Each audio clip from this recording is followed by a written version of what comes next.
Perjuangan pembebasan Irian Barat.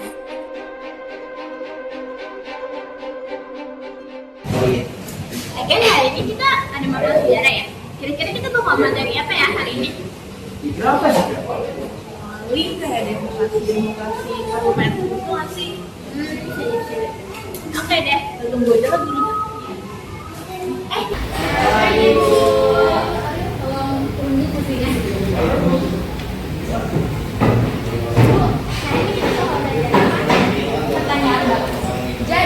Hari ini kita bakal belajar apa?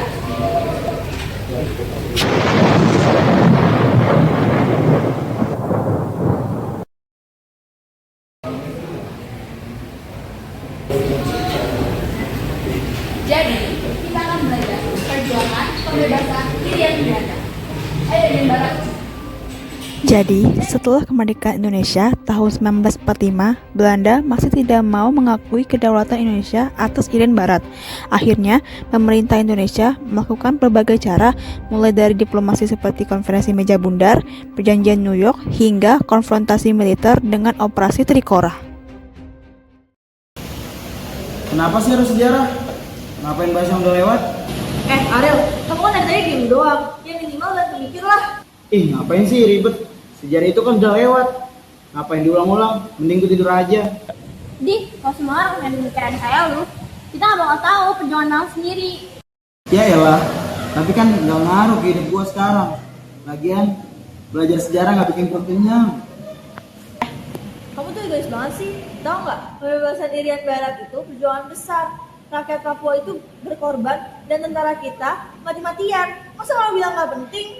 Iya, coba bayangin, kalau Irian Barat nggak berhasil dibebaskan, Indonesia nggak lengkap sampai sekarang. Kamu mau disebut warga negara yang nggak peduli sama sejarahnya? Ya elah, lebay banget kalian. Biasa aja kali, ini kan cuma tugas drama.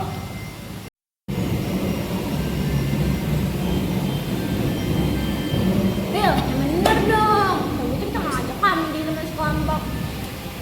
Rio, karena kamu dari kemarin gak jelas. Ini nih aku kasih teksnya. Nanti kamu baca soal kamu baca cerita ya. Ya udah deh, gue coba. Tapi jangan marah-marah mulu ya. Tapi gue nggak janji bakal bisa. Tapi tetap gue coba kok.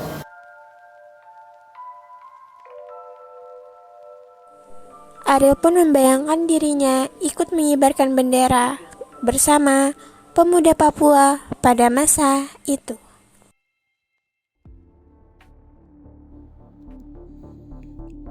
Setelah proklamasi kemerdekaan Indonesia pada 17 Agustus 1945, Indonesia menyatakan bahwa seluruh wilayah bekas Hindia Belanda, termasuk Irian Barat atau disebut Papua Barat, merupakan bagian dari kedaulatan Indonesia. Namun, pihak Belanda menolak memasukkan Irian Barat ke dalam wilayah Indonesia dan justru ingin menjadikannya negara merdeka tersendiri, paling lambat pada tahun 1970-an. Perselisihan ini menjadi bagian dari pembahasan dalam konferensi meja bundar atau KMB. Pada 1949 di Den Haag, konferensi meja bundar menghasilkan pengakuan kedaulatan Indonesia oleh Belanda serta pembentukan Republik Indonesia Serikat (RIS).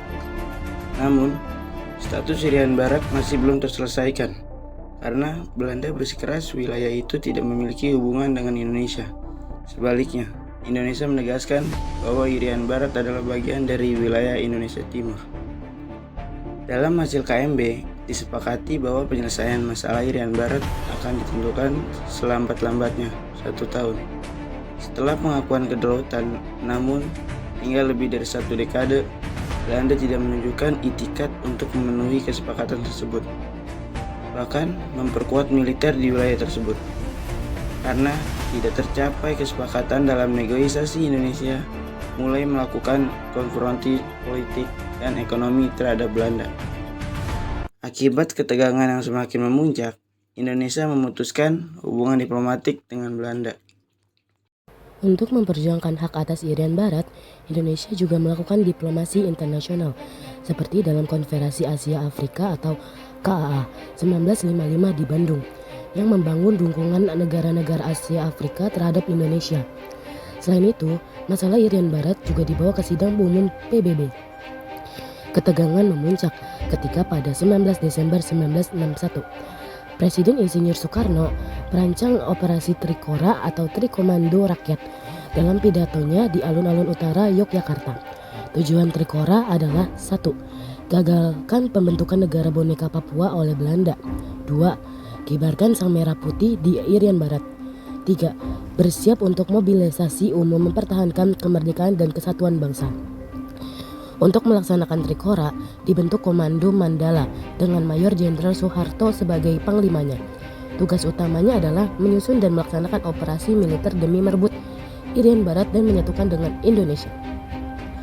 Hasil dari tekanan politik, diplomasi dan militer tersebut adalah Perjanjian New York yang ditandatangani pada 15 Agustus 1962 antara Indonesia dan Belanda dengan mediasi dari Amerika Serikat dan di bawah pengawasan PBB. Isi pokok perjanjian ini meliputi Belanda menyerahkan kekuasaan atas Irian Barat kepada PBB atau UNTEA. UNTEA akan mengelola wilayah tersebut sementara waktu sebelum diserahkan kepada Indonesia. Pasukan Belanda ditarik mundur dan pasukan Indonesia diperbolehkan masuk. Penyerahan penuh kepada Indonesia dilakukan paling lambat 1 Mei 1963. UNTEA atau United Nations Temporary Executive Authority mulai mengambil alih kekuasaan administratif dari Belanda pada 1 Oktober 1962. Kemudian, pada 31 Desember 1962, bendera Belanda diturunkan dan digantikan dengan bendera merah putih.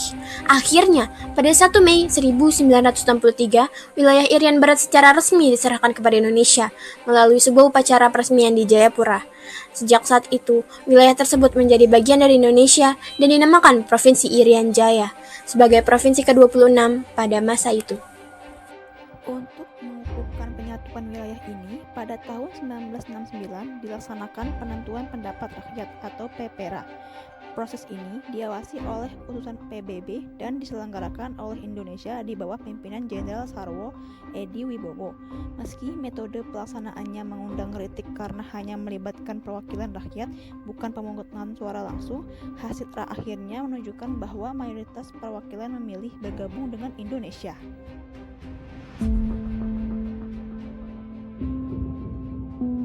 Kalian harus ingat, sejarah bukan hanya masa lalu, itu cermin identitas kita. Sejarah bisa dipahami dengan cara yang dekat dengan kehidupan anak muda. Generasi sekarang punya kewajiban menjaga persatuan yang diperjuangkan generasi sebelumnya. Jangan anggap enteng pelajaran sejarah, karena itu jati diri bangsa.